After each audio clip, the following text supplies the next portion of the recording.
sommaire de cette édition, au Bénin, une manifestation des femmes pour dénoncer, entre autres, la morosité économique a été empêchée ce mardi.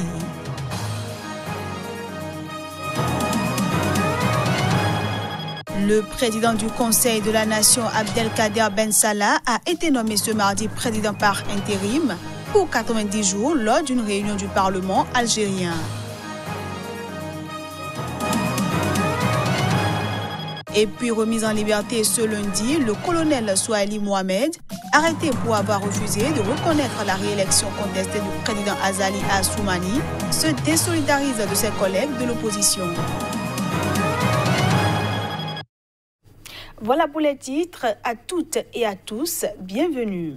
Au Bénin, la crise préélectorale ambiante a motivé une nouvelle sortie médiatique de l'ancien président Nicéphore Dieudonné, Soglo. À la faveur d'un point de presse, il a lancé un appel pressant de sortie de crise au chef de l'État, Patrice Talon. La substance de sa déclaration, sur des propos recueillis par Joël Yetonji, est juste dans Rissou. On sort les chars pour un oui ou pour un non. C'est un manque de sang-froid. Un signe de fébrilité. L'armée n'est ni un jouet, ni un épouvantail. Elle est un rempart contre l'invasion étrangère. C'est l'outil le plus précieux de ces prestigieux guides que sont nos héros, Béanzin, Bioguera et Kaba. Mais l'armée est aussi le creuset de toutes les composantes de la nation, dont elle perçoit la respiration. Il faut donc la manier avec précision et responsabilité. Actuellement, dans le monde entier, des femmes et des hommes manifestent, plus ou moins pacifiquement, pour réclamer leurs droits et exprimer leurs aspirations.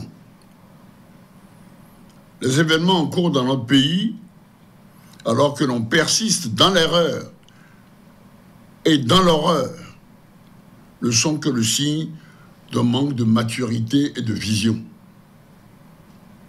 Il est manifeste qu'il n'y aura d'élection crédible et pacifique au Bénin que si tous les citoyens, riches ou pauvres, y participent librement. Il nous faut revenir aux fondamentaux, aux lois qui ont permis l'élection pacifique de Patrice Talon en 2016, sans qu'il soit besoin de toucher à la Constitution de 1990.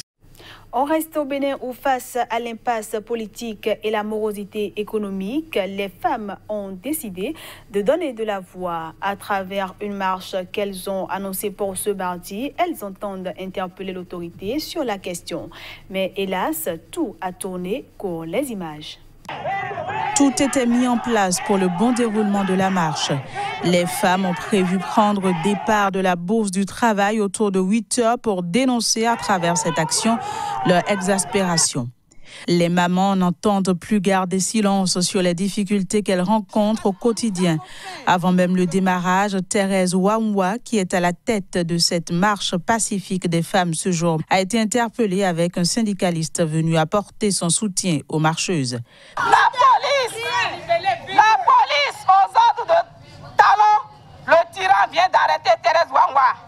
Et ils ont aussi arrêté un vieux qui était arrivé à la Bourse du Travail fortuitement, qui ne faisait rien. Ils l'ont enlevé, ils l'ont emporté. Ils ont emporté aussi Thérèse. Mais nous disons, s'ils ne libèrent pas Thérèse, Thérèse est l'icône des femmes combattantes au Bénin.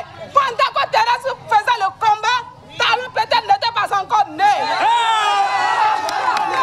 Il n'est pas garçon. Il n'était pas encore né.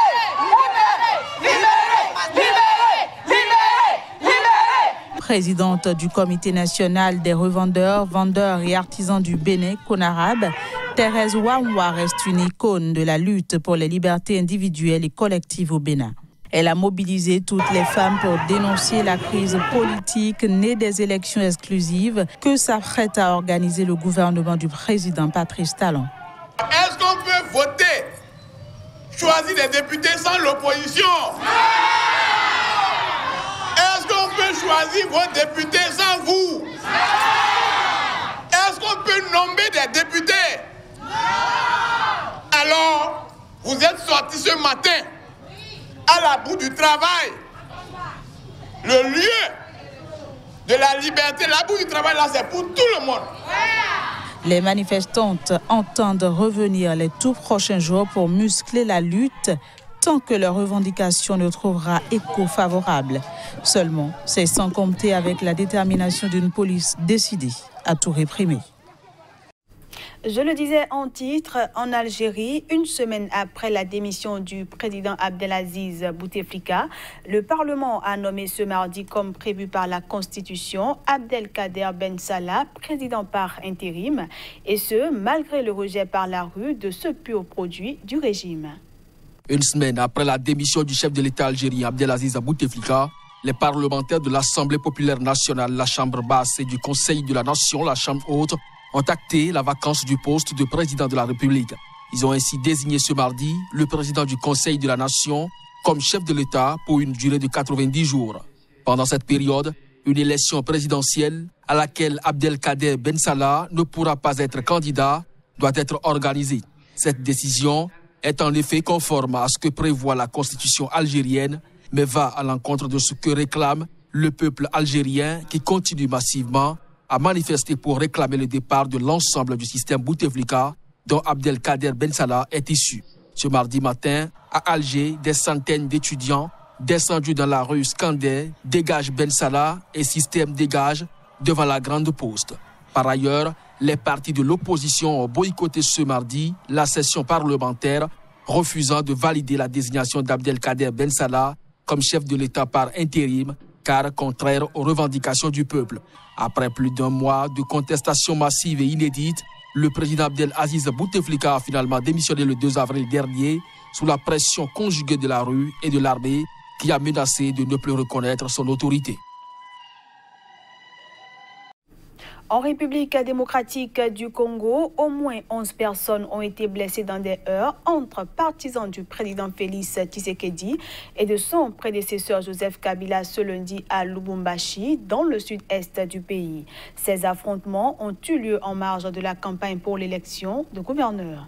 La confrontation entre les militants de l'Union pour la démocratie et le progrès social, parti présidentiel, et des membres du Parti du peuple pour la reconstruction et la démocratie de Joseph Kabila au sud-est de la République démocratique du Congo, en marge des élections du gouverneur, a fait 11 blessés. Les militants de l'UDPS ont accusé leurs rivaux du PPRD d'avoir ravi et brûlé le drapeau de l'UDPS. Selon le calendrier de la commission électorale, l'élection des gouverneurs de province est prévue mercredi dans les 26 provinces de la République démocratique du Congo. Ceux-là qui se permettent de saboter le pouvoir du président Félix, ils vont nous transporter. Ils vont nous transporter. Qui que vous soyez. Il faut mettre un peu d'eau dans le vin.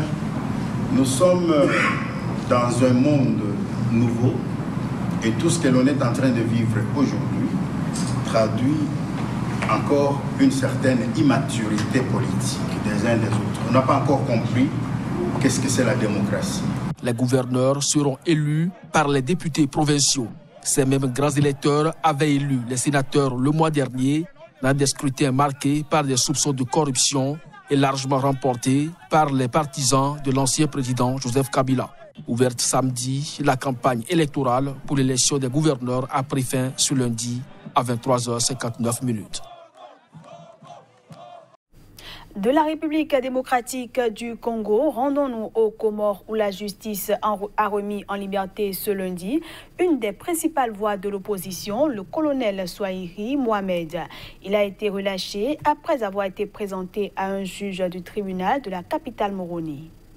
Un des chefs de l'opposition comorienne, arrêté pour avoir refusé de reconnaître la réélection contestée du président Azali Assoumani, a été remis en liberté ce lundi avant de renoncer spectaculairement à ses critiques pour faire allégeance au régime. Je mesure la lourde responsabilité qui aura été la mienne en appelant à la désobéissance civile, s'est-il repenti. Je me désolidarise du CNT Quant à la teneur de ces déclarations dont la tournure fait fi de l'ordre public et de nos institutions, a-t-il ajouté dans sa déclaration. Les autres candidats de l'opposition n'ont pas réagi immédiatement à son inattendu volte-face. Le colonel Swalihi Mohamed, plus connu dans l'archipel de l'océan Indien sous le surnom de Campagnard, a été relâché en début d'après-midi après avoir été présenté à un juge du tribunal de la capitale Moroni. Depuis des mois, l'opposition dénonce la dictature du président Azali Assoumani. Elle lui reproche notamment d'avoir dissous la Cour constitutionnelle, modifié la Constitution dans un sens qui pourrait lui permettre de rester au pouvoir jusqu'en 2029 et ordonner l'arrestation de dizaines de ses membres. On retrouve à présent Génial Afouda pour la revue de presse Afrique.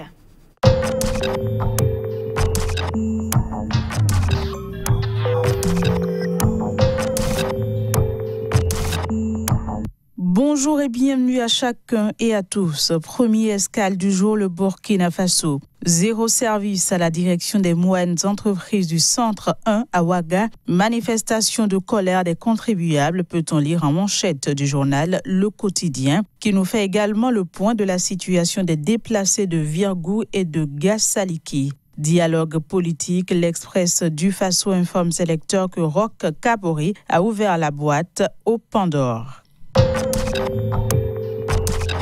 Direction le Cameroun où Mutation dénonce une fuite de documents confidentiels à la présidence. Le jour, lui, nous informe qu'au moins 7 personnes sont mortes dans un accident de circulation sur l'axe Adéa-Kribi.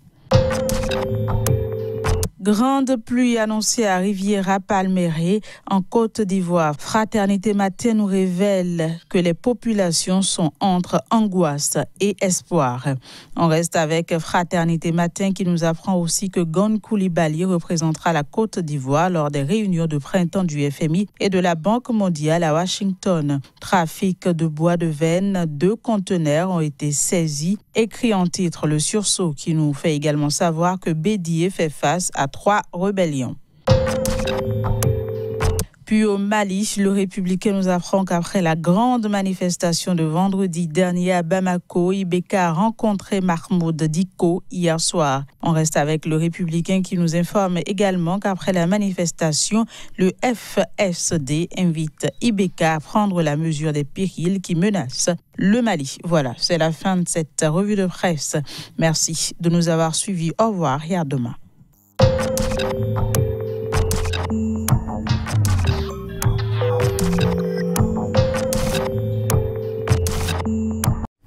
Et voilà, mesdames, messieurs, ce sera tout pour cette édition. Merci à tous d'avoir été des nôtres. À bientôt.